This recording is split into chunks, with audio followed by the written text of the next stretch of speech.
ಕ್ಷಮಿಸಿ. ಮತ್ತೊಮ್ಮೆ ಈ ಒಂದು ಆನ್ಲೈನ್ ತರಗತಿಗೆ ನಿಮ್ಮೆಲ್ಲರಿಗೂ ಸ್ವಾಗತವನ್ನು ಕೋರ್ತೇನೆ. ಇವತ್ತು ನಾವು ಚರ್ಚಿಸುತ್ತಿರುವಂತಹ ಒಂದು ವಿಚಾರ ಅಲಿಪ್ತ ಚಳುವಳಿ. ತೃತೀಯ ಜಗತ್ತಿನ ದೇಶಗಳಿಂದ ನಡೆಯುತ್ತಿರುವಂತಹ ಈ ಒಂದು ಚಳುವಳಿಯನ್ನು ನಾವು ಅಲಿಪ್ತ ಚಳುವಳಿ ಅಂತ ನಾವು ಕರಿತೇವೆ.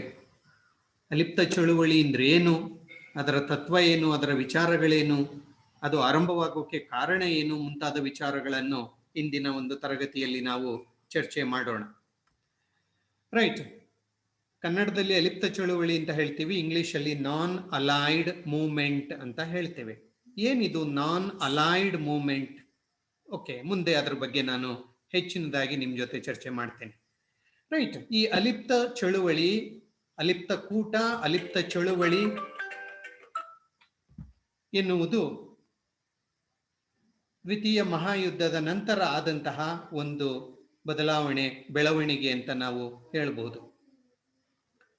1950ರ ದಶಕದಲ್ಲಿ ಅಲಿಪ್ತ ಕೂಟ ಅಂತ ಸ್ಥಾಪನೆಯಾಯಿತು. ಈ ಒಂದು ಅಲಿಪ್ತ ಕೂಟ ಅಲಿಪ್ತ ಚಳುವಳಿಯನ್ನು ಆರಂಭ ಮಾಡಿತು. ಈ ಒಂದು ಚಳುವಳಿ ಇವತ್ತಿಗೂ ಸಹ ಮುಂದುವರೆದಿದೆ. ಜಗತ್ತಿನಲ್ಲಿ 120 ದೇಶಗಳು ಈ ಒಂದು ಅಲಿಪ್ತ ಕೂಟದ ಸದಸ್ಯರಾಗಿದ್ದಾರೆ, ಅಲಿಪ್ತ ಚಳುವಳಿಯಲ್ಲಿ ಪಾಲ್ಗೊಂಡಿದ್ದಾರೆ. ಇದು ಒಂದು ತೃತೀಯ ಜಗತ್ತಿನ ಸಂಘಟನೆ. ಹಾಗಂದ್ರೆ ಏನು ಅಂತ ನಾನು ಮುಂದೆ ಮತ್ತೆ ನಾನು ಮಾತನಾಡ್ತೀನಿ. ಇದು ಒಂದು ತೃತೀಯ ಜಗತ್ತಿನ ಒಂದು ಸಂಘಟನೆ. ಇದು ರಾಷ್ಟ್ರೀಯ ಸ್ವಾತಂತ್ರ್ಯ, ಸಾರ್ವಭೌಮತ್ವ, ಭೂ ಸಮಗ್ರತೆ ಮತ್ತು ಶಾಂತಿಯನ್ನು ಕಾಪಾಡುವ ನಿಟ್ಟಿನಲ್ಲಿ ಪ್ರಮುಖವಾದ ಪಾತ್ರವನ್ನು ವಹಿಸುತ್ತಿದೆ. ಯಾವುದು? ಈ ಒಂದು ಅಲಿಪ್ತ ಚಳುವಳಿ. ರಾಷ್ಟ್ರೀಯ ಸ್ವಾತಂತ್ರ್ಯ ಇರ್ಬೋದು, ದೇಶಗಳ ಸಾರ್ವಭೌಮತೆ ಇರ್ಬೋದು, ಭೂ ಸಮಗ್ರತೆ ಇರ್ಬೋದು, ಶಾಂತಿ ಕಾಪಾಡುವ ನಿಟ್ಟಿನಲ್ಲಿ ತುಂಬಾ ಪ್ರಮುಖವಾದಂತಹ ಪಾತ್ರವನ್ನು ಇದು ವಹಿಸುತ್ತಿದೆ. ಅದಲ್ಲದೆ ಶಕ್ತಿ ಬಣಗಳ ರಾಜಕೀಯ, ಶಕ್ತಿ ಬಣಗಳು ಗೊತ್ತಲ್ಲ, ಒಂದು ಕಡೆ 45ರ ನಂತರ ಸೋವಿಯತ್ ರಷ್ಯಾದ ಒಂದು ಬಣ, ಇನ್ನೊಂದು ಕಡೆ ಅಮೆರಿಕ ನೇತೃತ್ವದ ಮತ್ತೊಂದು ಬಣ. ಈ ಬಣಗಳ ಒಂದು ರಾಜಕೀಯವನ್ನು ದೂರ ಇಡುವಲ್ಲಿ, ವಸಾಹತುವಿನಿಂದ ಹೊರಬರುವುದರಲ್ಲಿ, ಅಗ್ರ ದೇಶಗಳ ನವ ವಸಾಹತುಶಾಹಿಯಿಂದ ಮುಕ್ತಿಯನ್ನು ಪಡೆಯುವಲ್ಲಿ, ವರ್ಣಭೇದ ನೀತಿಯನ್ನು ದೂರ ಮಾಡುವಲ್ಲಿ, ಜನಾಂಗೀಯ ತಾರತಮ್ಯಗಳನ್ನು ಹೋಗಲಾಡಿಸುವಲ್ಲಿ ಈ ಒಂದು ಅಲಿಪ್ತ ಚಳುವಳಿ ಪ್ರಮುಖವಾದಂತಹ ಒಂದು ಪಾತ್ರವನ್ನು ವಹಿಸುತ್ತಿದೆ. ನಾನು ಸುಮ್ಮನೆ ಪೀಠಿಕೆಯಲ್ಲಿ ನಿಮಗೆ ಅಲಿಪ್ತ ಚಳುವಳಿಯ ಉದ್ದೇಶ ಏನು, ಏನ್ ಕೆಲಸ ಮಾಡ್ತಾ ಇದೆ ಅಂತ ಹೇಳಕ್ಕಾಗಿ ಇದನ್ನು ನಾನು ಹೇಳ್ತಾ ಇದ್ದೇನೆ. ಏನಕ್ಕೆ ಅಲಿಪ್ತ ಕೂಟ ಏನಕ್ಕೆ ಸ್ಥಾಪನೆ ಆಯಿತು, ಅಲಿಪ್ತ ಚಳುವಳಿ ಏನಕ್ಕೆ ಆರಂಭವಾಯಿತು, ಅದರ ಹಿನ್ನೆಲೆ ಏನು ಅಂತ ನಾವು ನೋಡ್ತಾ ಹೋದ್ರೆ ನಿಮಗೆ ಗೊತ್ತಿದೆ, ದ್ವಿತೀಯ ಮಹಾಯುದ್ಧದ ನಂತರ ಪ್ರಪಂಚ ಧ್ರುವೀಕರಣಗೊಳ್ತು. 2 ಶಕ್ತಿ ಬಣಗಳಾಗಿ ಒಡೆದು ಹೋಯಿತು. ಒಂದ್ ಕಡೆ ಸೋವಿಯತ್ ರಷ್ಯಾದ ಕಮ್ಯುನಿಸ್ಟ್ ಬಣ, ಇನ್ನೊಂದು ಕಡೆ ಅಮೆರಿಕ ನೇತೃತ್ವದ ಪ್ರಜಾಪ್ರಭುತ್ವ ಬಣ. ಹೀಗೆ 2 ಬಣಗಳಾಗಿ ಪ್ರಪಂಚದ ರಾಜಕೀಯ ಶಕ್ತಿ ಒಡೆದು ಹೋಯಿತು.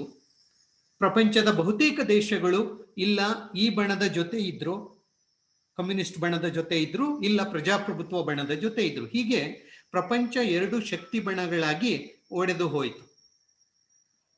ಅಮೆರಿಕಾದ ಒಂದು ಬಣವನ್ನು ಪ್ರಥಮ ಜಗತ್ತು ಅಂತ ಕರೀತಾರೆ, ಫಸ್ಟ್ ವರ್ಲ್ಡ್ ಅಂತ ಕರೀತಾರೆ ಅದನ್ನು, ಪ್ರಥಮ ಜಗತ್ತು. ಸೋವಿಯತ್ ಒಕ್ಕೂಟದ ಬಣವನ್ನು ದ್ವಿತೀಯ ಜಗತ್ತು ಅಂತ ಕರೀತಾರೆ. ಸೊ ಅದು ಮೊದಲನೇ ಜಗತ್ತು, ಸೋವಿಯತ್ ಒಕ್ಕೂಟದ ಬಣ ಎರಡನೆಯ ಜಗತ್ತು.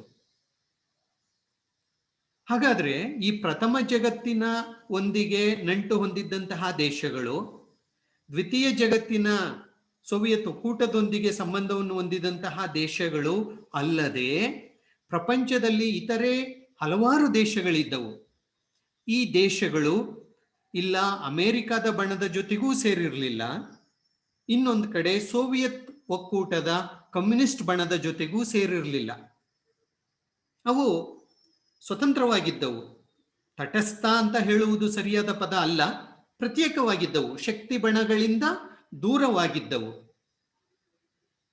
ಆ ಶಕ್ತಿ ಬಣಗಳಿಂದ ದೂರವಾಗಿದ್ದಂತಹ ದೇಶಗಳ ಗುಂಪನ್ನೇ ನಾವು ಅಲಿಪ್ತ ಕೂಟ ಅಂತ ಕರಿತೇವೆ, ಅಥವಾ ತೃತೀಯ ಜಗತ್ತು ಅಂತ ಕರಿತೇವೆ. ಸೊ ತೃತೀಯ ಜಗತ್ತು ಅಂದ್ರೆ ಬೇರೆ ಏನೂ ಅಲ್ಲ, ಅಮೆರಿಕದ ಬಣ ಮೊದಲನೆಯ ಜಗತ್ತು, ಸೋವಿಯತ್ ಒಕ್ಕೂಟ ಎರಡನೆಯ ಜಗತ್ತು. ಆ ಎರಡೂ ಬಣದ ಜೊತೆಗೆ ಗುರುತಿಸಿಕೊಳ್ಳದ ದೇಶಗಳನ್ನೇ ತೃತೀಯ ಜಗತ್ತಿನ ದೇಶಗಳು ಅಂತ ನಾವು ಕರಿತೇವೆ. ಬಹುತೇಕ ಈ ದೇಶಗಳು ಬಡ ದೇಶಗಳು, ಹಿಂದುಳಿದ ದೇಶಗಳಾಗಿದ್ದವು.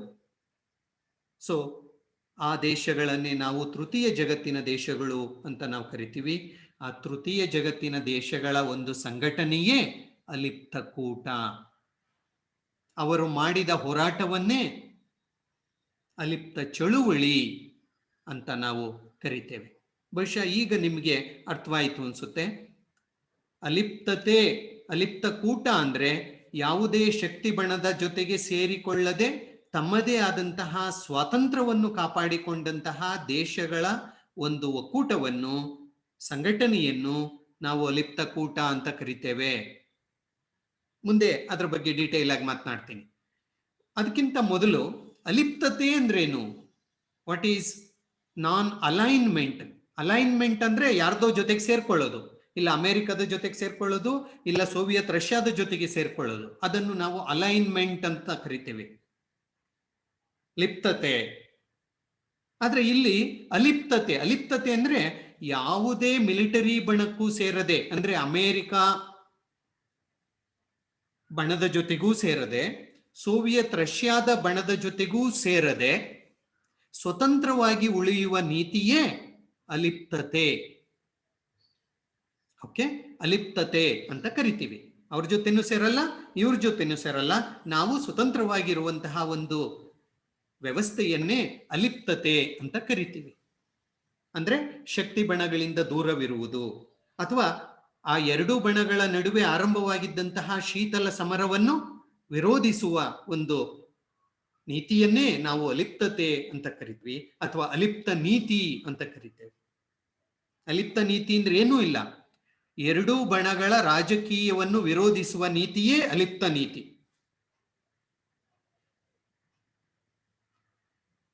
ಅಲಿಪ್ತ ನೀತಿ ಅಂದ್ರೆ ಇನ್ನು ಬೇರೆ ರೀತಿಯಲ್ಲಿಯೂ ಹೇಳ್ಬೋದು. ಈ ಅಲಿಪ್ತ ದೇಶಗಳು, ಎರಡೂ ಬಣದ ಜೊತೆಗೆ ಸೇರದೆ ಸ್ವತಂತ್ರವಾಗಿರುವಂತಹ ದೇಶಗಳು ಪಾಲಿಸುವಂತಹ ವಿದೇಶಾಂಗ ನೀತಿಯನ್ನೇ ಅಲಿಪ್ತ ನೀತಿ ಅಂತ ಕರೀತಾರೆ. ಅಲಿಪ್ತ ದೇಶಗಳು ಪಾಲಿಸುವ ವಿದೇಶಾಂಗ ನೀತಿಯೇ ಅಲಿಪ್ತ ನೀತಿ. ಸೊ ಈಗ ನಿಮ್ಗೆ ಅಲಿಪ್ತತೆ ಅಂದ್ರೆ ಏನು ಅಂತ ಅರ್ಥವಾಯ್ತು. ಯಾವುದೇ ಬಣದ ಜೊತೆಗೆ ಸೇರದೆ ತಮ್ಮದೇ ಆದಂತಹ ಸ್ವಾತಂತ್ರ್ಯವನ್ನು ಕಾಪಾಡಿಕೊಳ್ಳುವ ದೇಶಗಳು. ಅಲ್ಲ, ಅವ್ರ ಜೊತೆಗೆ ಸೇರಿ ನಮ್ಮ ಸ್ವತಂತ್ರ ಹಾಳಾಗುತ್ತಾ ಸಾರ್ ಅಂತ ನೀವು ಕೇಳಿದ್ರೆ, ಹೌದು. ನೀವು ಅಮೆರಿಕ ಬಣದ ಜೊತೆಗೆ ಸೇರ್ಕೊಂಡ್ರೆ ಅಮೆರಿಕ ಹೇಳಿದ ರೀತಿ ತಲೆ ಆಡಿಸ್ಬೇಕಾಗುತ್ತೆ, ಯಾಕೆಂದ್ರೆ ಅವ್ರ ಹತ್ರ ಸಹಾಯ ತಗೊಂಡಿರ್ತೀರಾ, ಅವ್ರ ಮರ್ಜಿಯಲ್ಲಿರ್ತೀರಾ. ಅಥವಾ ಸೋವಿಯತ್ ಬಣದ ಜೊತೆಗೆ ಸೇರ್ಕೊಂಡ್ರೆ ಅವ್ರು ಹೇಳಿದ ರೀತಿ ಕೇಳಬೇಕಾಗುತ್ತೆ, ಅವರ ತತ್ವ ಸಿದ್ಧಾಂತವನ್ನು ಆಚರಣೆ ಮಾಡಬೇಕಾಗುತ್ತೆ. ಎರಡೂ ಬಣದ ಜೊತೆಗೆ ಸೇರಿಕೊಳ್ಳದೆ ಹೋದ್ರೆ ನಾವು ಸರ್ವತಂತ್ರ ಸ್ವತಂತ್ರರಾಗಿರ್ತೇವೆ, ನಮಗೆ ಬೇಕಾದ ನೀತಿ ನಿಯಮಗಳನ್ನು ನಾವು ಆಚರಣೆ ಮಾಡಬಹುದು. ಸೊ ಅದು ಅಲಿಪ್ತತೆ. ಅಲಿಪ್ತ ಚಳುವಳಿ ಅಂದ್ರೆ ಏನು? ಏನಿಲ್ಲ, ಅಲಿಪ್ತ ದೇಶಗಳು ತಮ್ಮ ಉದ್ದೇಶಗಳನ್ನು, ಅವು ತಮ್ಮದೇ ಆದಂತಹ ಉದ್ದೇಶಗಳನ್ನು ಹೊಂದಿದ್ದೋ. ಯಾವ ಉದ್ದೇಶಗಳನ್ನು ಹೊಂದಿದ್ದೋ ಮುಂದೆ ಚರ್ಚೆ ಮಾಡೋಣ. ಅಲಿಪ್ತ ದೇಶಗಳು ತಮ್ಮದೇ ಆದಂತಹ ಉದ್ದೇಶಗಳನ್ನು ಸಾಧಿಸಲು ಮಾಡಿದ ಒಂದು ಪ್ರಯತ್ನವೇ ಅಲಿಪ್ತ ಚಳುವಳಿ. Say for example, they have some objectives, they had some aims. ತಮ್ಮದೇ ಆದಂತಹ ಗುರಿ ಉದ್ದೇಶಗಳನ್ನು ಅವು ಹೊಂದಿದ್ದು. ಆ ಗುರಿ ಉದ್ದೇಶಗಳನ್ನು ಸಾಧನೆ ಮಾಡೋಕೆ ಅವು ಪ್ರಪಂಚದ ರಾಜಕಾರಣದಲ್ಲಿ ಏನು ಪ್ರಯತ್ನವನ್ನು ಮಾಡ್ದೋ, ಆ ಪ್ರಯತ್ನವನ್ನೇ ನಾವು ಚಳುವಳಿ ಅಂತ ಕರಿತೀವಿ, ಅಥವಾ ಅಲಿಪ್ತ ಚಳುವಳಿ ಅಂತ ಕರಿತೀವಿ. ಇಲ್ಲಿ ನಿಮಗೆ ಚೆನ್ನಾಗಿ ಅರ್ಥವಾಗಬೇಕು, ಅಲಿಪ್ತತೆ ಅಂದ್ರೆ ತಾಟಸ್ಥ್ಯ ನೀತಿ ಅಲ್ಲ, ಅಥವಾ ತಟಸ್ಥತೆ ಅಲ್ಲ. ಓಕೆ, ಕೆಲವರು ನಿಮ್ಗೆಲ್ಲ ಬಹುಶಃ ನೀವು ಹೈಸ್ಕೂಲಲ್ಲೋ ಅಥವಾ PUCಲೋ ಈ ಅಲಿಪ್ತತೆ ಅಂದ್ರೆ ತಾಟಸ್ಥ್ಯ ನೀತಿ ಅಂತ ನೀವು ಓದ್ಕೊಂಡ್ ಬಂದಿರಬಹುದು. ಅಲಿಪ್ತತೆ ಎನ್ನುವುದು ತಾಟಸ್ಥ್ಯ ನೀತಿ ಅಲ್ಲ. ತಟಸ್ಥತೆ ಅಂದ್ರೇನು? ಅವ್ರೇನ ಮಾಡ್ಕೊಂಡ್ಲಿ, ಇವ್ರೇನ ಮಾಡ್ಕೊಂಡ್ಲಿ, ನನಗೂ ಅದಕ್ಕೂ ಸಂಬಂಧ ಇಲ್ಲ ಅಂತ ಇರೋದು ತಾಟಸ್ಥತೆ.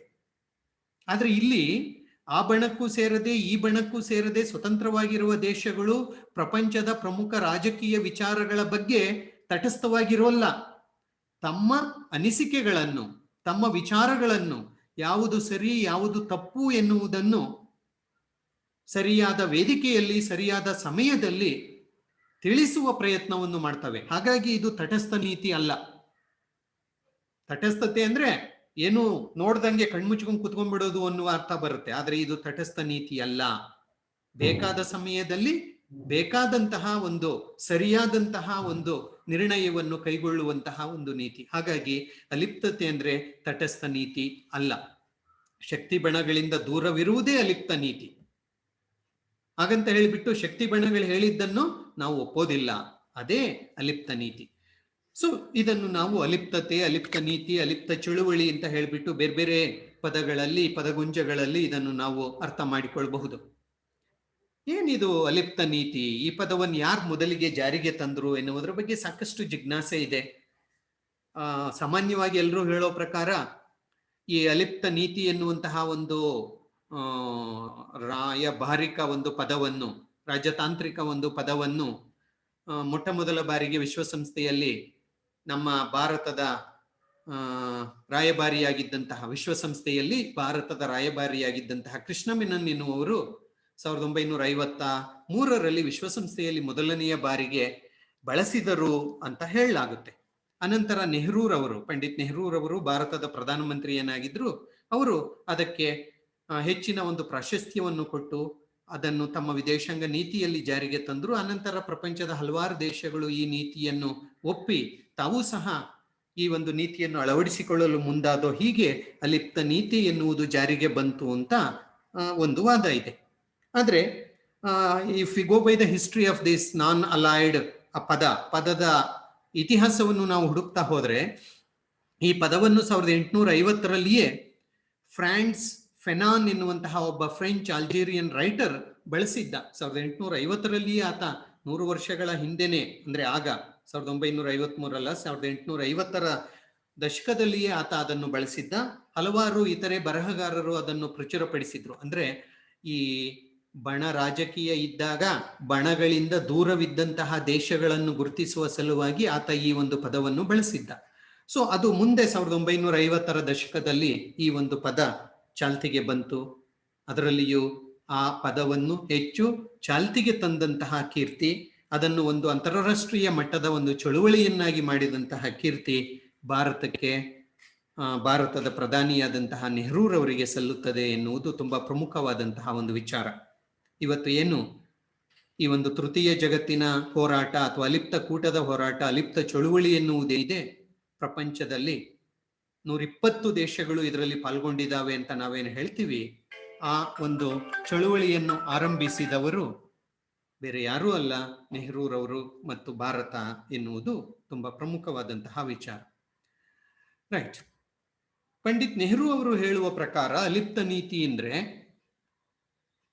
ನೀತಿ ಎಂದರೆ ಮಿಲಿಟರಿ ಬಣಗಳಿಂದ ದೂರ ಉಳಿಯುವ ನೀತಿಯೇ ಅಲಿಪ್ತ ನೀತಿ. It's very simple. ಅಲಿಪ್ತ ನೀತಿ ಅಂದ್ರೆ ಬೇರೆ ಏನೂ ಅಲ್ಲ, ಮಿಲಿಟರಿ ಬಣಗಳಿಂದ. ಯಾವುದು ಮಿಲಿಟರಿ ಬಣ? ಒಂದ್ ಕಡೆ ಅಮೆರಿಕಾ ಸ್ಪಾನ್ಸರ್ಡ್ ನ್ಯಾಟೋ ಇರಬಹುದು, ಇನ್ನೊಂದು ಕಡೆ ಸೋವಿಯತ್ ರಷ್ಯಾ ನೇತೃತ್ವದ ವಾರ್ಸಾ ಬಣ ಇರಬಹುದು, ಅಥವಾ ಕಮ್ಯುನಿಸ್ಟ್ ಬಣ ಇರ್ಬೋದು, ಅಥವಾ ಪ್ರಜಾಪ್ರಭುತ್ವ ಬಣ ಇರ್ಬೋದು. ಈ ಬಣಗಳಿಂದ ದೂರವಿರುವ ನೀತಿಯೇ ಅಲಿಪ್ತ ನೀತಿ. ರಾಜೇಂದ್ರ ಎನ್ನುವಂತಹ ಒಬ್ಬ ಬರಹಗಾರ ಹೇಳುವ ಪ್ರಕಾರ ಮಿಲಿಟರಿ ಒಕ್ಕೂಟಗಳಿಂದ ದೂರವಿರುವ ನೀತಿಯೇ ಅಲಿಪ್ತ ನೀತಿ. ಮಿಲಿಟರಿ ಕೂಟ ಅಮೆರಿಕದ ನ್ಯಾಟೋ, ರಷ್ಯಾದ ವಾರ್ಸಾ. ಸೊ ಈ ಕೂಟಗಳಿಂದ ನಾವು ದೂರ ಇದ್ದೀವಿ ಅಂದ್ರೆ ನಾವು ಅಲಿಪ್ತ ನೀತಿಯನ್ನು ಆಚರಣೆ ಮಾಡ್ತಾ ಇದ್ದೀವಿ ಎನ್ನುವ ಅರ್ಥ ಬರುತ್ತೆ. ಅಪ್ಪಾದೊರೈ ಎನ್ನುವಂತಹ ಮತ್ತೊಬ್ಬ ಬರಹಗಾರ ಹೇಳುವ ಪ್ರಕಾರ ಪ್ರಜಾಪ್ರಭುತ್ವ ಬಣ ಅಥವಾ ಕಮ್ಯುನಿಸ್ಟ್ ಬಣ ಸೇರದೇ ಇರುವ ನೀತಿಯೇ ಅಲಿಪ್ತ ನೀತಿ.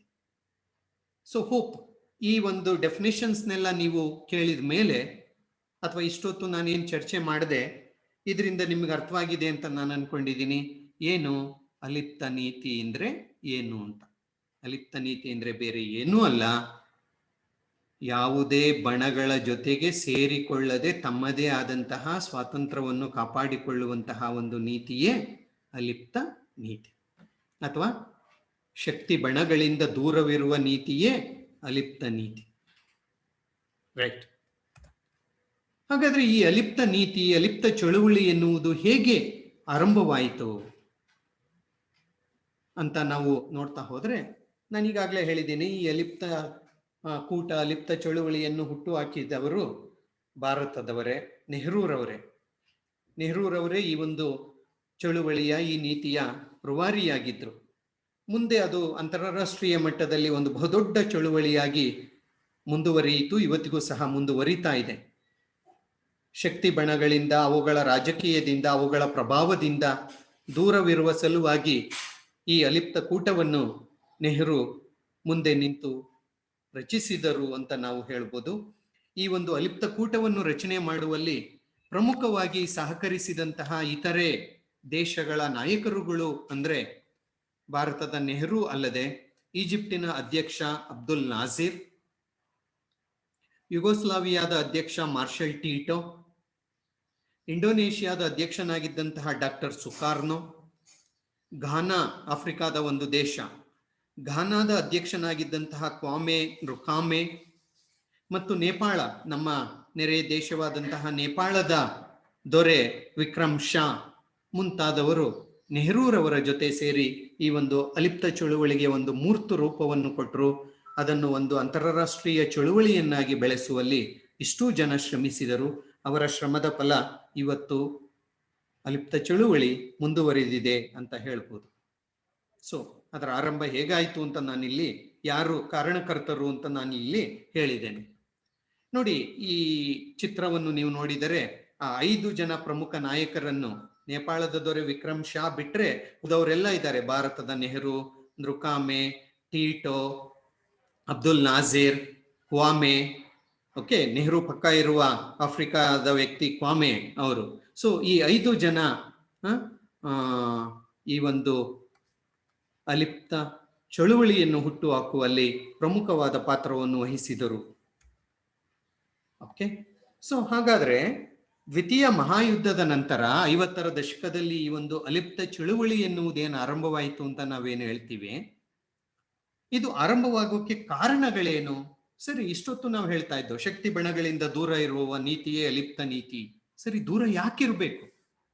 Y one should be away from the power politics ಅಂತ ನಾವು ಕಾರಣಗಳನ್ನು ಹುಡುಕ್ತಾ ಹೋದ್ರೆ, ಅಲಿಪ್ತ ಚಳುವಳಿಯ ಏಳಿಗೆಗೆ ಕಾರಣಗಳನ್ನು ನಾವು ಹುಡುಕ್ತಾ ಹೋದ್ರೆ, ಮೊದಲನೆಯದಾಗಿ ಶಕ್ತಿ ಬಣಗಳ ಉದಯ.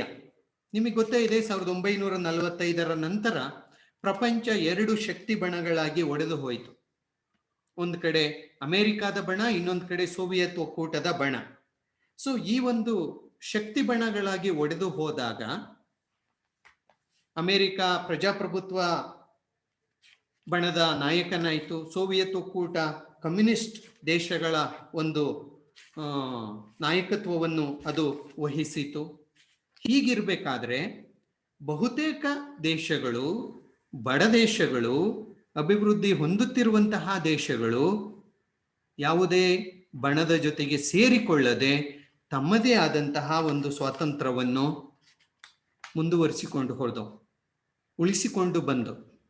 ಹಾಗಾಗಿ ಅದು ಅಲಿಪ್ತ ಕೂಟವಾಗಿ, ಚಳುವಳಿಯಾಗಿ ಬೆಳೆಯೋಕೆ ಕಾರಣವಾಯಿತು. ಸೊ ಅಲಿಪ್ತ ಚಳುವಳಿ ಬೆಳೆಯೋಕೆ ಮೂಲ ಕಾರಣ ಏನು? ಶಕ್ತಿ ಬಣಗಳ ಏಳಿಗೆ.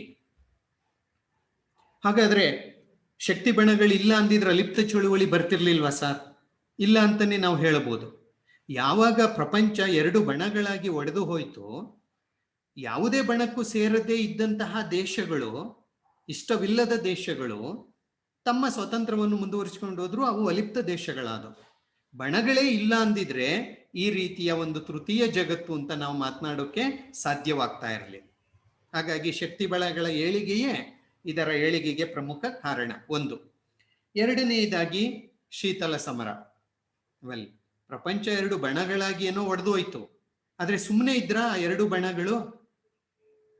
2 ಬಣಗಳ ನಡುವೆ ದ್ವೇಷ, ವೈಷಮ್ಯ, ಅಪನಂಬಿಕೆ ಎನ್ನುವುದು ಹೆಚ್ಚಾಯಿತು.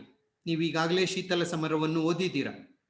2 ಬಣಗಳ ನಡುವೆ ಅಘೋಷಿತವಾದಂತಹ ಯುದ್ಧದ ವಾತಾವರಣ ಉಂಟಾಗಿತ್ತು. ಇನ್ನೇನು 2 ಬಣಗಳು ಯುದ್ಧವನ್ನು ಮಾಡುವ ಸ್ಥಿತಿಗೆ ತಲುಪಿದ್ದೋ, ಅಂದ್ರೆ ಯುದ್ಧ ಸನ್ನದ್ಧ ರೀತಿಯ ಪರಿಸ್ಥಿತಿ ಉಂಟಾಗಿತ್ತು. ಸೊ ಆಗ 2 ಬಣಗಳಲ್ಲಿ ಇಲ್ಲದ ದೇಶಗಳು ಅರ್ಥ ಮಾಡಿಕೊಂಡು ಬಣಗಳ ಜೊತೆಗೆ ಸೇರಿದರೆ ಈ ರೀತಿಯ ಒಂದು ಮೂರನೇ ಮಹಾಯುದ್ಧ ಎನ್ನುವುದು ಶತಸಿದ್ಧ. ಎರಡು ಬಣಗಳ ನಡುವೆ ಯುದ್ಧ ಆದರೆ ಅದು ಮತ್ತೊಂದು ಮಹಾಯುದ್ಧ ಅನ್ನೋದಾಗುತ್ತೆ.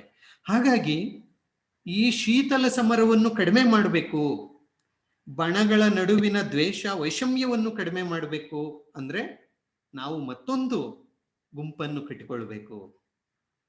ಆ ಗುಂಪೇ ಅಲಿಪ್ತ ಕೂಟ. ಸೊ ಶೀತಲ ಸಮರ ಮತ್ತೊಂದು ಕಾರಣ. ಇನ್ನೊಂದು ಕಾರಣ ತಾತ್ವಿಕ ಭಿನ್ನತೆ. ತಾತ್ವಿಕ ಭಿನ್ನತೆ, ಸೈದ್ಧಾಂತಿಕ ಭಿನ್ನತೆ. ನೋಡಿ, ಅಮೆರಿಕ ಪ್ರಜಾಪ್ರಭುತ್ವ ವಿಚಾರಗಳನ್ನು ಹೊಂದಿರೋದು, ಎಲ್ಲರಿಗೂ ಸಮಾನವಾದಂತಹ ಹಕ್ಕು ಬಾಧ್ಯತೆಗಳನ್ನು ನೀಡುವಂತಹ ನಂಬಿಕೆ ಹೊಂದಿದೆ. ಬಂಡವಾಳಶಾಹಿ ಖಾಸಗಿ ಆಸ್ತಿಪಾಸ್ತಿಗೆ ಅವಕಾಶವನ್ನು ಕೊಡುವ ಸಿದ್ಧಾಂತವನ್ನು ಅಮೆರಿಕ ಮತ್ತು ಅದರ ಹಿಂದಿರುವ ದೇಶಗಳು ಹೊಂದಿದ್ದು, ಅದರ ಸಿದ್ಧಾಂತ ಅದು. ಅದೇ ಸೋವಿಯತ್ ಒಕ್ಕೂಟದ ಕಡೆಗೆ ಬಂದ್ರೆ ಅವರು ಕಮ್ಯುನಿಸ್ಟ್ ಸಿದ್ಧಾಂತವನ್ನು ಜಾರಿಗೆ ತಂದಿದ್ದಾರೆ. ರಾಷ್ಟ್ರ ಮೊದಲು, ರಾಷ್ಟ್ರಕ್ಕಾಗಿ ಎಲ್ಲರೂ ದುಡಿಯಬೇಕು, ಖಾಸಗಿ ಆಸ್ತಿಗೆ ಅವಕಾಶ ಇಲ್ಲ. ಸೊ ಈ ರೀತಿಯ ಸಿದ್ಧಾಂತವನ್ನು ಕಮ್ಯುನಿಸಂ ಹೊಂದಿದೆ. ಹಾಗಾಗಿ ಎರಡು ತದ್ವಿರುದ್ಧ ಸಿದ್ಧಾಂತಗಳು ಅಲ್ಲಿ ಚಾಲ್ತಿಯಲ್ಲಿದ್ದೋ 40, 50, 60ರ ದಶಕದಲ್ಲಿ. ಹಾಗಾಗಿ ಈ ತಾತ್ವಿಕ ಭಿನ್ನತೆ ದ್ವೇಷ ವೈಷಮ್ಯಕ್ಕೆ ಕಾರಣವಾಗುತ್ತೆ. ಹಾಗಾಗಿ ಆ ತಾತ್ವಿಕ ಭಿನ್ನತೆಯ ಮಧ್ಯೆ ನಾವು ಹೋಗೋದೇ ಬೇಡ, ನಾವು ಪ್ರತ್ಯೇಕವಾಗಿರೋಣ ಅಂತ ಕೆಲವಾರು ದೇಶಗಳು ಇಷ್ಟಪಟ್ಟು ಆ ದೇಶಗಳೇ ಅಲಿಪ್ತ ಚಳುವಳಿ ಅಥವಾ ಅಲಿಪ್ತ ಕೂಟದ ದೇಶಗಳು. ಇನ್ನೊಂದು ಕಾರಣ ಏನಂದ್ರೆ ಆರ್ಥಿಕವಾಗಿ ಹಿಂದುಳಿದಿದ್ದು. ಬಹುತೇಕ ದೇಶಗಳು ಆರ್ಥಿಕವಾಗಿ, ಅದು ತೃತೀಯ ಜಗತ್ತಿನ ದೇಶಗಳು ಅಂತ ನಾನು ಆಗ್ಲೇ ಹೇಳ್ತಾ ಇದ್ನಲ್ವಾ, ಈ ತೃತೀಯ ಜಗತ್ತಿನ ದೇಶಗಳು ಆರ್ಥಿಕವಾಗಿ ಸಾಕಷ್ಟು ಹಿಂದುಳಿದಿದ್ದು. ಆಗ ತಾನೇ ಸ್ವತಂತ್ರಗೊಂಡಂತಹ ಏಷ್ಯಾ, ಆಫ್ರಿಕಾ ಮತ್ತು ಲ್ಯಾಟಿನ್ ಅಮೆರಿಕಾ ದೇಶಗಳಿವೆಲ್ಲ. ಲ್ಯಾಟಿನ್ ಅಮೆರಿಕಾ ಅಂದ್ರೆ ದಕ್ಷಿಣ ಅಮೆರಿಕ ಖಂಡದ ದೇಶಗಳು, ಬಡ ದೇಶಗಳವೆಲ್ಲ. ಓಕೆ, ಸೊ ಈ ಬಡ ದೇಶಗಳು ಯಾವುದೋ ಒಂದು ಬಣದ ಜೊತೆಗೆ ಸೇರಿದರೆ, ಅಮೆರಿಕದ ಜೊತೆಗೆ ಸೇರಿದರೆ ಬರೀ ಅಮೆರಿಕ ಸಹಾಯ ಮಾಡುತ್ತೆ. ಸೋವಿಯತ್ ಒಕ್ಕೂಟದ ಜೊತೆಗೆ ಸೇರಿದರೆ ಸೋವಿಯತ್ ಒಕ್ಕೂಟ ಮಾತ್ರ ಸಹಾಯ ಮಾಡುತ್ತೆ. ಆದ್ರೆ ಇವು ತುಂಬಾ ಬಡ ದೇಶಗಳಾದ್ರಿಂದ ಯಾವುದೇ ಬಣದ ಜೊತೆಗೆ ಸೇರದೆ, ಎರಡೂ ಬಣದ ಜೊತೆಗೆ ದೂರವನ್ನು, ಅಂತರವನ್ನು ಕಾಪಾಡಿಕೊಂಡು, ಎರಡೂ ಬಣಗಳ ಜೊತೆಗೆ ಉತ್ತಮ ಬಾಂಧವ್ಯವನ್ನು ಬೆಳೆಸಿ, ಬಣದ ಜೊತೆಗೆ ಸೇರೋದಲ್ಲ, ಬರೀ ಬಾಂಧವ್ಯ ಅಷ್ಟೇ, ಎರಡೂ ಬಣಗಳ ಜೊತೆಗೆ ಬಾಂಧವ್ಯವನ್ನು ಇಟ್ಕೊಂಡು ಎರಡರಿಂದನೂ ಆರ್ಥಿಕ ಸಹಾಯವನ್ನು ಪಡೆದು ನಾವು ಅಭಿವೃದ್ಧಿ ಹೊಂದಬೇಕು. ಯಾಕೆಂದ್ರೆ ನಾವು ಬಡ ದೇಶಗಳು, ಅಭಿವೃದ್ಧಿ ಹೊಂದಬೇಕು ಅಂದ್ರೆ ನಮ್ಗೆ ಎರಡೂ ಕಡೆಯಿಂದ ಆರ್ಥಿಕ ಸಹಾಯ, ಅನುದಾನ ಅನ್ನೋದು ಬೇಕು. ಅಮೆರಿಕ ಕಡೆಯಿಂದನೂ ಬೇಕು, ಸೋವಿಯತ್ ರಷ್ಯಾಯಿಂದನೂ ಬೇಕು. ಹಾಗಾಗಿ ಎರಡೂ ಕಡೆಯಿಂದ ನಾವು ಸಹಕಾರವನ್ನು ಪಡಿಬೇಕು ಅಂದ್ರೆ ಯಾವುದೇ ಗುಂಪಿಗೆ ಸೇರಬಾರ್ದು, ನಾವು ಪ್ರತ್ಯೇಕವಾಗಿರ್ಬೇಕು. ಆ ಪ್ರತ್ಯೇಕವಾಗಿರುವ ಒಂದು ವ್ಯವಸ್ಥೆಯೇ ಈ ಅಲಿಪ್ತತೆ, ಅಲಿಪ್ತ ನೀತಿ ಅಂತ ನಾವು ಹೇಳ್ಬೋದು. ಸೊ ಬಡತನವೇ ಇದಕ್ಕೆ ಕಾರಣ ಅಂತ ಹೇಳ್ಬೋದು. ಇನ್ನೊಂದು ರಾಷ್ಟ್ರೀಯತೆ. ಈ ತೃತೀಯ ಜಗತ್ತಿನ ದೇಶಗಳಲ್ಲಿದ್ದಂತಹ ರಾಷ್ಟ್ರೀಯತೆ ನೋಡಿ, ಅವೆಲ್ಲ ಹೆಚ್ಚು ಕಡಿಮೆ ಆಗತಾನೆ ವಸಾಹತುಶಾಹಿ ವ್ಯವಸ್ಥೆಯಿಂದ ಹೊರಬಂದಿದ್ದು. ವಸಾಹತುಶಾಹಿ ವ್ಯವಸ್ಥೆಯಿಂದ ಅವು ಆಗತಾನೆ ಹೊರಬಂದಿದ್ದು, ಸ್ವತಂತ್ರವಾಗಿದ್ದು. ಹಾಗಾಗಿ ನಾವು ಮತ್ತೆ ಯಾವುದೋ ಬಣದ ಜೊತೆಗೆ ಸೇರಿಕೊಂಡ್ರೆ ನಾವು ನಮ್ಮ ಸ್ವತಂತ್ರವನ್ನು ಕಳೆದುಕೊಳ್ತೇವೆ, ನಮ್ಮ ರಾಷ್ಟ್ರೀಯತೆಯನ್ನು ಕಳೆದುಕೊಳ್ತೇವೆ, ನಾವು ಅವರ ಅಧೀನಕ್ಕೆ ಹೋಗ್ತೇವೆ. ಬೇಡ, ನಾವು ಸ್ವತಂತ್ರವಾಗಿರೋಣ ಅಂತ ಅನ್ಕೊಂಡು ಅದೇ ಅಲಿಪ್ತ ಚಳುವಳಿಗೆ ಕಾರಣವಾಯಿತು. ಅದು ಒಂದು ಕಾರಣ. ಇನ್ನೊಂದು ಕಾರಣ ಏನಂದ್ರೆ ಹೊಸ ವಿಚಾರಗಳು, ಅಲಿಪ್ತ ನೀತಿ ಮುಂತಾದ ವಿಚಾರಗಳನ್ನು ಹೊಸದಾಗಿ ನೆಹರೂರು, ಕ್ವಾಮೆ, ಅಬ್ದುಲ್ ನಾಸಿರ್, ಮಾರ್ಷಲ್ ಟೀಟೋ, ಈ ಹೊಸ ನಾಯಕರುಗಳು ಏನು ಪ್ರತಿಪಾದನೆ ಮಾಡಿರೋ ಅದು ಈ ಅಲಿಪ್ತ ಚಳುವಳಿ ಹುಟ್ಟಿಗೆ ಕಾರಣವಾಯಿತು ಅಂತ ನಾವು ಹೇಳಬಹುದು. ಇನ್ನೊಂದು ಕಾರಣ ಏನಂದ್ರೆ ವಿಶ್ವಸಂಸ್ಥೆಯ ಪ್ರೋತ್ಸಾಹ. ಯಾವಾಗ ದ್ವಿತೀಯ ಮಹಾಯುದ್ಧ ನಂತರ ಪ್ರಪಂಚ ಎರಡು ಬಣಗಳಾಗಿ ಒಡೆದು ಶೀತಲ ಸಮರ ಉಂಟಾಗಿತ್ತು, ದ್ವೇಷ ವೈಷಮ್ಯ ಎನ್ನುವುದು ಉಂಟಾಗಿತ್ತು, ಆಗ ಈ ತೃತೀಯ ಜಗತ್ತಿನ ದೇಶಗಳು ತಮ್ಮದೇ ಆದಂತಹ ಒಂದು ಕೂಟವನ್ನು ಕಟ್ಟಿಕೊಂಡು ಯಾವುದೇ ರೀತಿಯ ಅಂತಾರಾಷ್ಟ್ರೀಯ ಶಾಂತಿಗೆ ಭಂಗ ಬಾರದಂತೆ ಏನು ಪ್ರಯತ್ನವನ್ನು ಮಾಡ್ತಾ ಇದ್ದೋ ಅದಕ್ಕೆ ವಿಶ್ವಸಂಸ್ಥೆಯ ಬೆಂಬಲವೂ ಸಿಕ್ತು, ಪ್ರೋತ್ಸಾಹವೂ ಸಿಕ್ತು. ಹಾಗಾಗಿ ಅವರು ಆ ಒಂದು ಕೂಟವನ್ನು ಕಟ್ಟಿಕೊಂಡು ಚಳುವಳಿಯನ್ನು ಮಾಡೋಕೆ ಮುಂದೆ ಅವಕಾಶವಾಯಿತು ಅಂತ ಹೇಳ್ಬೋದು. ಸೊ ಈ ಎಲ್ಲ ಕಾರಣಗಳನ್ನು ನಾವು ಈ ಒಂದು ಅಲಿಪ್ತ ಚಳುವಳಿಯ ಏಳಿಗೆಗೆ ನಾವು ನೀಡಬಹುದು. ಓಕೆ, ಸೊ ಅಲಿಪ್ತ ಚಳುವಳಿ ಎನ್ನುವುದು ಆರಂಭವಾಯಿತು. ಮುಂದೆ ಅದು ಆರಂಭ ಹೇಗಾಯಿತು ಅಂತ ಮುಂದಿನ ತರಗತಿಯಲ್ಲಿ ನಾವು ಮಾತನಾಡೋಣ. ಹಾಗಾದ್ರೆ ಈ ಅಲಿಪ್ತ ಚಳುವಳಿಯ ಪ್ರಮುಖ ತತ್ವಗಳೇನು ಅಂತ ಹೇಳಿಬಿಟ್ಟು ಮಾತಾಡಿಬಿಡೋಣ.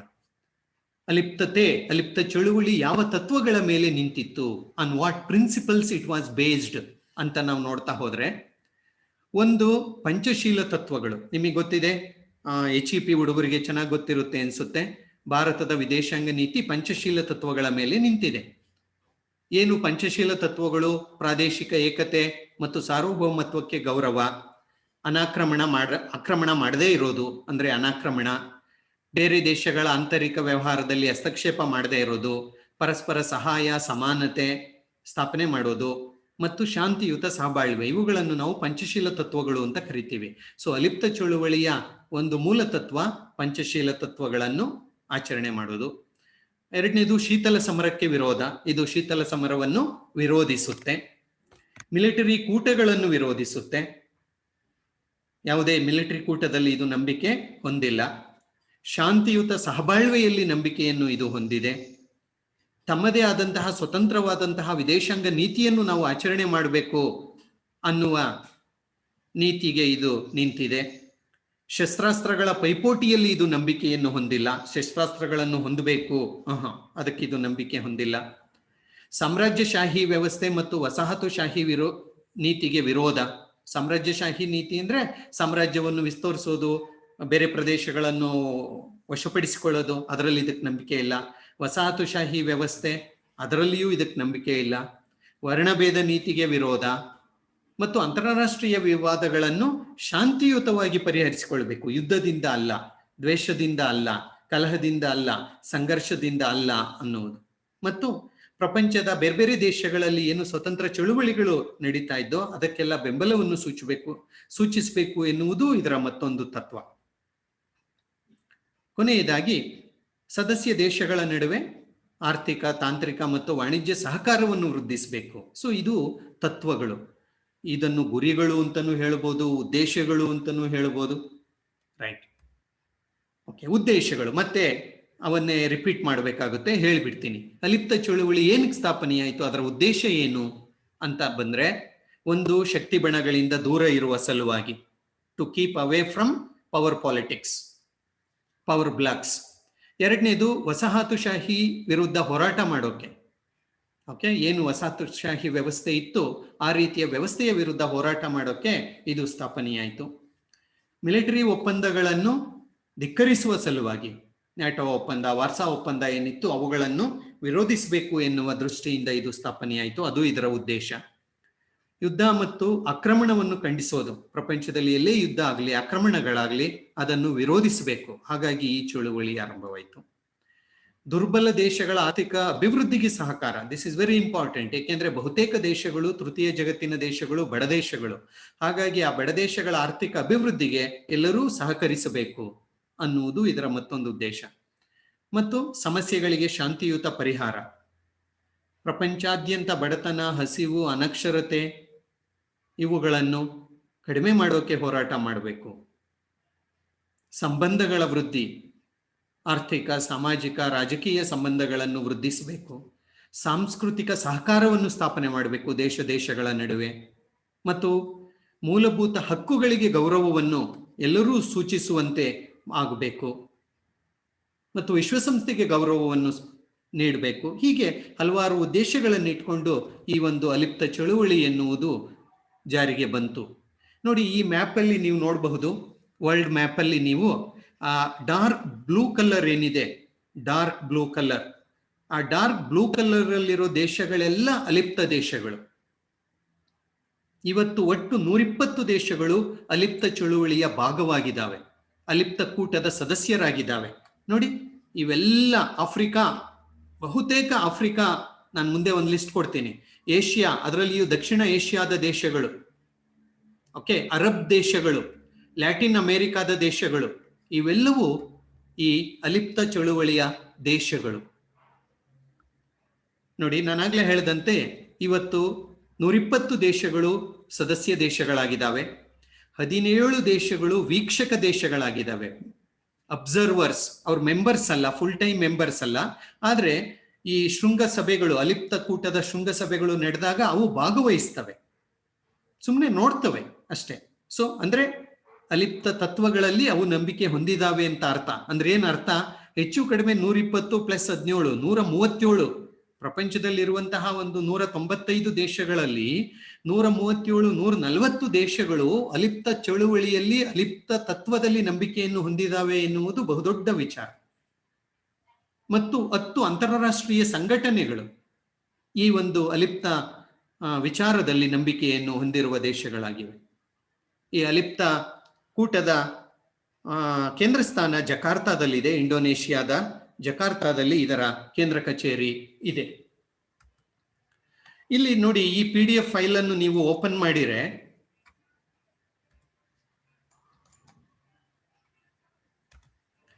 ಇದರಲ್ಲಿ ನಿಮ್ಗೆ ಓಪನ್ ಆಗುತ್ತಾ ಫೈಲು. ಇದರಲ್ಲಿ ಅಲಿಪ್ತ ದೇಶಗಳ ಸದಸ್ಯ ದೇಶಗಳು ಯಾವುವು ಅಂತ ಹೇಳಿಬಿಟ್ಟು ಒಂದು ಪಟ್ಟಿನೇ ಇದೆ.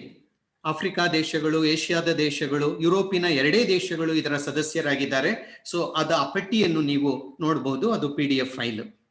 ಓಕೆ, ಇದು ನ್ಯಾಮ್ನ ಲೋಗೋ. ಅಲಿಪ್ತ ಚಳುವಳಿ ಅಂತ ನಾವೇನು ಹೇಳ್ತೀವಿ, ಅದರ ಒಂದು ಲೋಗೋ. ಸೊ ಇಲ್ಲಿಗೆ ನಾನು ನಿಲ್ಲಿಸ್ತೇನೆ ಇವತ್ತಿನ ಒಂದು ಚರ್ಚೆಯನ್ನು.